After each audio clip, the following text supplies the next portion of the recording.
Tonight on Reporting Scotland, the Conservatives pledged to take control of gender recognition laws across the UK.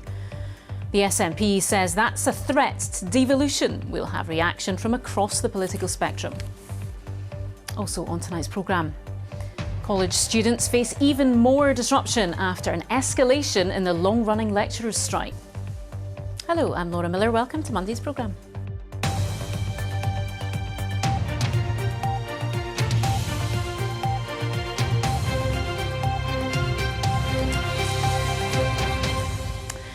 It has become a polarised debate around dinner tables and in parliamentary chambers. Now, the issue of gender and how people are recognised in law has become part of the general election campaign too. Today, the Conservatives said they want to take control of gender recognition laws across the UK and prevent Holyrood from legislating in this area. Last year, the UK government blocked a Scottish Parliament bill aimed at making it easier for a person to change their legally recognised sex. The SNP has described this as an explicit, outright threat to devolution. Our political correspondent Lindsay Bewes has more. Plans to change the law on gender recognition have divided opinion and were ultimately prevented from becoming enacted by the UK government. Now the Tories Equality Minister Kemi Badenoch has made this an election issue. She says it's not practical for different parts of the country to operate different systems, vowing to legislate to establish that control over gender recognition lies at Westminster. On the campaign trail in Glasgow, Scottish Tory leader Douglas Ross was on board with the policy. Most people would understand that having this in law UK-wide makes sense, and I don't think anyone would be proposing women in Scotland having lesser protections in law than those elsewhere in the United Kingdom, so I think it is right to have a universal approach. Visiting a dairy in Stirling, John Swinney described the move as an explicit threat to devolution. The Conservatives are on the warpath, and they're on the warpath against the Scottish Parliament and the devolved government in Scotland. That's where the Conservatives now sit. The Scottish Greens rode alongside the SNP when it came to gender recognition. The policy was a shared goal when the parties shared power. The party's co-leader just as outraged by the Tories' policy. For Westminster to start or further interfering with the work of the Scottish Parliament and the Scottish Government is absolutely outrageous. It was concerns over the impact on women's rights that sparked the biggest opposition to the Scottish Government's reforms, which would have allowed people to self-identify their legal sex. The provision of single-sex spaces and services are included in the UK Equality Act. The Tories say they want to make clear this refers to biological sex and not those who've changed their legal sex through gender recognition. Labour and the Lib Dems say the change is unnecessary. What the Conservatives want to do is to create this as a dead cat strategy in this election, to create a culture war and talk about a long process of reforming legislation when in actual fact the Equality Act already protects biological sex. What we look at from the Conservatives campaign since this general election was called is a number of policy announcements that when you pick them apart really have no substance behind them. It's been more than a year since protests for and against gender recognition took place here. But the issue's never really gone away, and now identity politics is providing a new stage in this election for that other long-running and equally polarising debate over where power should lie. Lindsay Bewes, Reporting Scotland, Holyrood.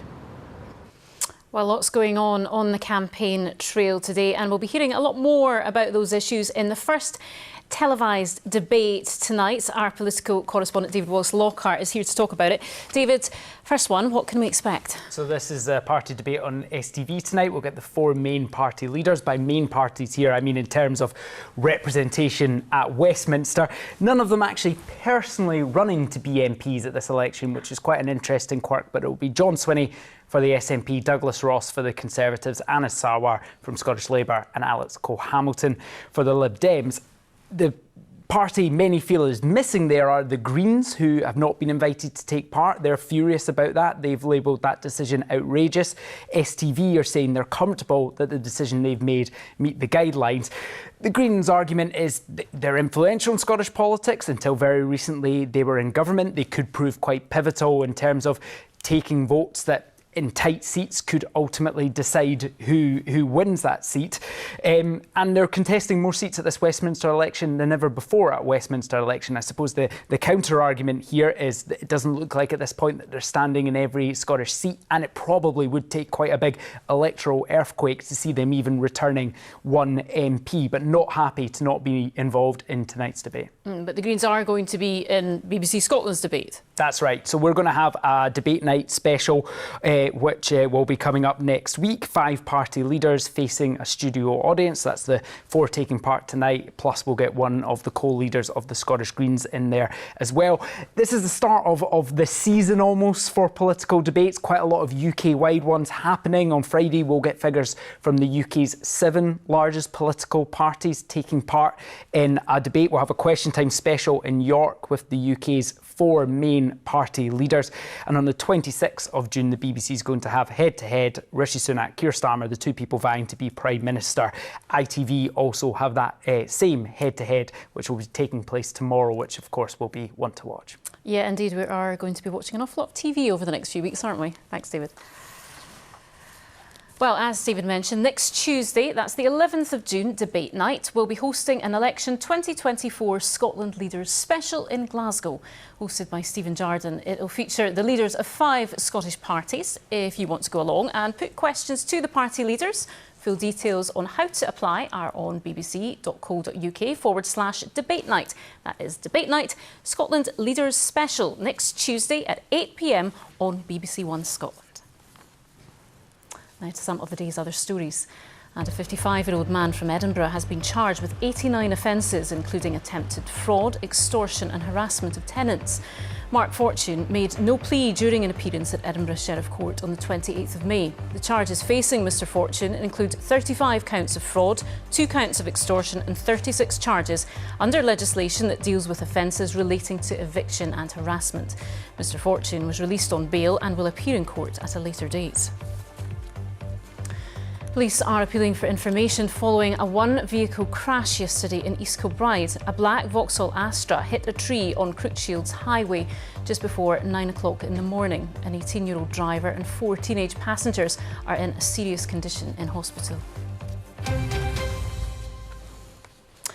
A 13-year-old boy has appeared at Glasgow Sheriff Court charged with murder after a 16-year-old boy died in hospital 2 days after being seriously injured during a disturbance in Greenfield Park in Glasgow. Police have said there were a lot of people in the park at the time and have asked for anyone who's not already spoken to officers to get in touch. Katrina Renton has more.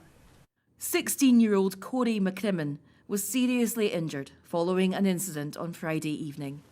At 8:15, emergency services were called to Greenfield Park in Cranhill in the east end of Glasgow. Corey had been stabbed. He was taken to the Queen Elizabeth University Hospital. He died there yesterday afternoon. Today, Easterhouse Football Academy, where Corey used to be a player, said the news was heartbreaking.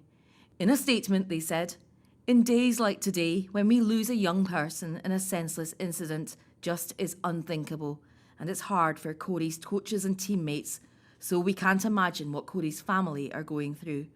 We need to try to educate the younger generation about the dangers of carrying a knife and the devastation that it can cause." This afternoon, a 13-year-old schoolboy appeared here at Glasgow Sheriff Court. He was charged with murder. Court papers state that Corey McCrimmon was stabbed on the body with a knife or a similar bladed article. The 13-year-old made no plea at a private hearing and was remanded in custody. He's due to appear at court again within the next 8 days. Police Scotland said their inquiries are ongoing to establish the full circumstances, and there will be a continued police presence in the area. Extra patrols are being carried out and anyone with concerns should approach an officer. They said there were a lot of people in the park at the time and they're asking anyone who has not already spoken to officers to get in touch. Katrina Renton, reporting Scotland. College students are facing even more disruption after the long-running lecturers' strike escalated. For the rest of the term, lecturers at many colleges will be on strike 4 days every week, while our news correspondent Jamie McIver is outside City of Glasgow College for us this evening. Jamie, this dispute is becoming even more entrenched, it seems.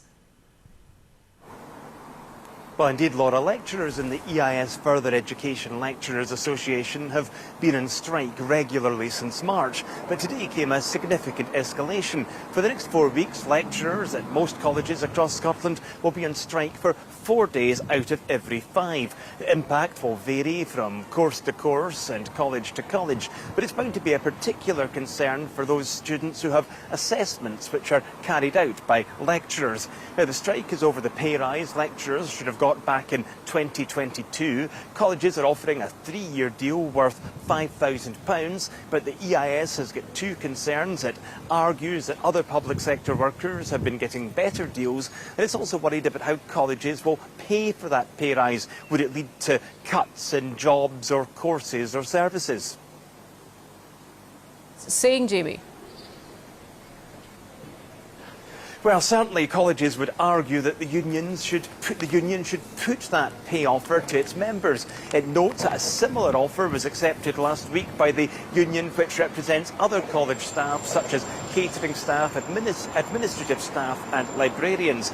But the EIS would argue that the Scottish Government needs to give colleges more money.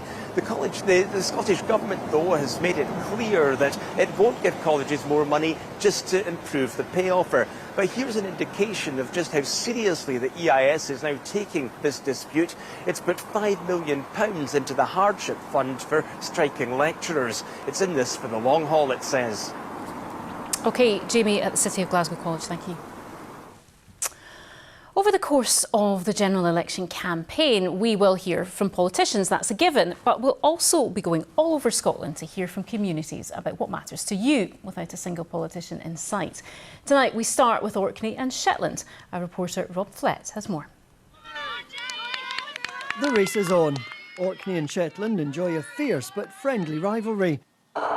Every year, the island's young athletes compete for bragging rights across 5 sports during the Junior Inter-County weekend. Island voters consider the common challenges they face. Cost of living, and I think for future generations, especially having 2 young children that are going to have to go through it as well, then we need to have more affordable housing, be able to afford food. Obviously the issues at the moment are the cost of living crisis, the energy for the future, and all of these things are problematic whichever party you are, I think. I think having local candidates that actually understand what goes on in island communities, because island communities are very, very different. There's no lack of energy in Orkney and Shetland. The oil and gas boom is transitioning to wind, wave and tidal power. But fuel poverty here is amongst the worst in the UK. The traditional industries of farming and fishing are under pressure.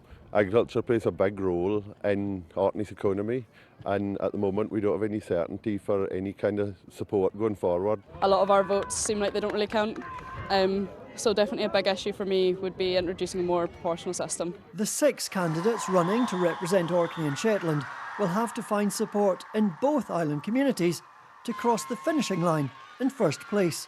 Rob Flett, reporting Scotland, Orkney. Rangers have signed Colombian international Oscar Cortez on loan for the second time from French club Lens. The winger arrived in Glasgow in February and played 7 times before injury ended his season. But he's rejoined the Ibrox side on a new season-long loan. Rangers have an obligation to buy Cortez when that deal ends next summer.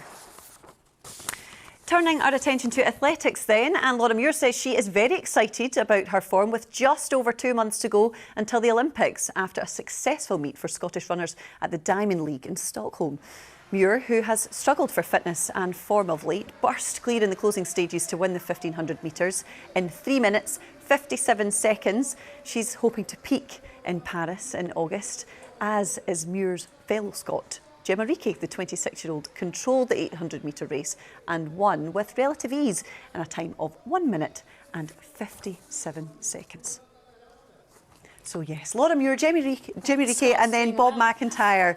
We need just that kind of form for Scots to continue into the Euros, Laura. Yeah, those pictures of Bob McIntyre, though, you could just watch that all day, couldn't you? Put a smile on your face. I love it. Paying the parents' mortgage off. The amount of parents that would love that. Absolutely. No, it's a great story. And we are talking about the Euros because, as we know, the countdown is on. We've been saying it's what... There you go. Oh, there we go, our own countdown timer. And we're going to be talking about tales of all the people that are going to get there, all the journeys they are making. But this one is a particularly remarkable one. Yeah, because a teenager from Huntly has been given the honour of carrying the official Germany-Scotland match pennant to Munich by bike. Ethan Walker was presented with the pennant by Scotland midfielder John McGinn ahead of his 1,200-mile cycle. The 18-year-old is making the trip with the surgeon who helped save his life following an accident in the US last year. My name is Ethan Walker. I'm 18. I'm cycling from Hampden to Munich, and in September last year I got told I might not live. He's gentle when he wants to be and quite nice and kind. Really laid back. Ethan is loud. Outgoing, really social. He's helpful. He's always there for me. And he's someone that I really look up to. Just joy. Just real love for what he was doing. Loved every second on the pitch. When I was 16, I was lucky enough to sign a professional contract for Huntly. From there, he found out some information about scholarships in the States. I was so happy when I arrived. Everything was just so amazing. I had woken up to an email saying that he'd been involved in an accident, and yeah, I didn't really know what to make of that. Your whole world kind of implodes. The doctor, he had told me that, in his opinion, that Ethan was going to die.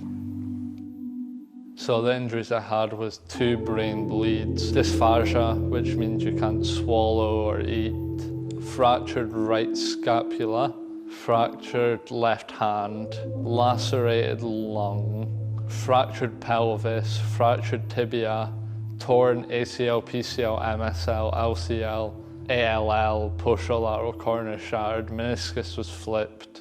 It really was a life-threatening injury, a horrible injury, hit by a car, multi-trauma, and a complete dislocation of his knee. That means an off-ending of his knee. And it's not disappointed, you know, and has done the most miraculous job of fixing Ethan's knee back together in a way that is going to give him the best chance of doing whatever he wants with the rest of his life. Are you much of a cyclist? Nope, not at all. But I'm winging it, some would say so. Hi, it's John McGinn here alongside Ethan Walker. Ethan's obviously a very inspirational young man, so we've got the pennant here, which Robbo, the skipper, will be exchanging with the Germany captain before we try and smash them on the opening night of the Euros.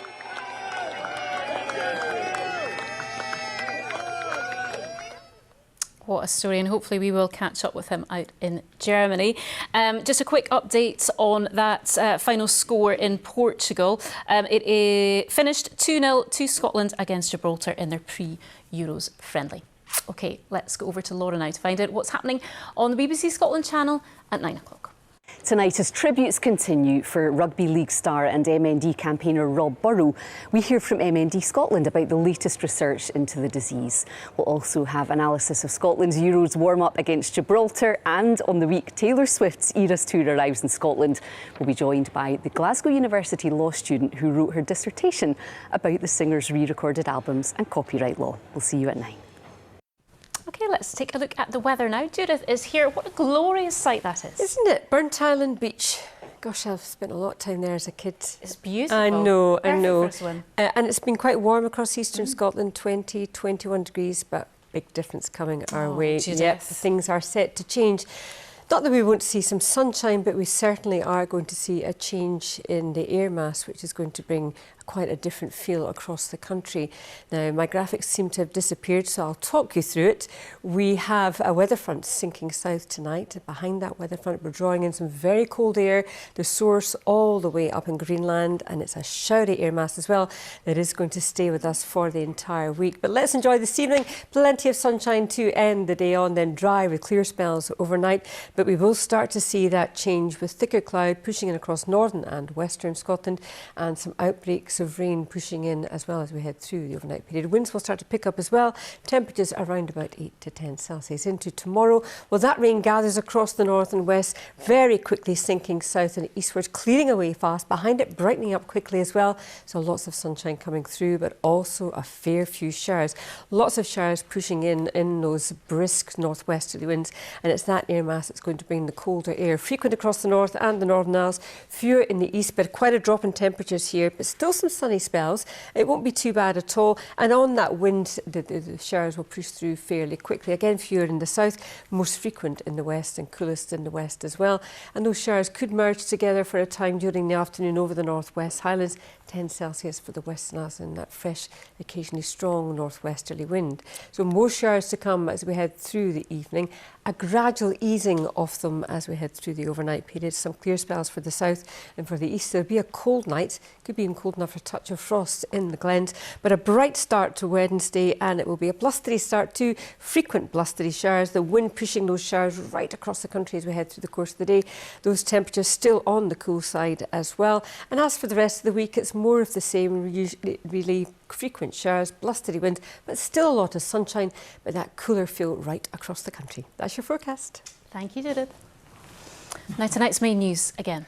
The Conservatives say they want to take control of gender recognition laws across the UK and prevent Holyrood from legislating on them. The SNP has called the plan a threat to devolution. A 13-year-old boy has appeared at Glasgow Sheriff Court charged with murder after a 16-year-old boy died in hospital 2 days after being seriously injured during a disturbance in Glasgow. And Open's Robert McIntyre has taken home his first PGA Tour title. He won the Canadian Open with his dad as his caddy.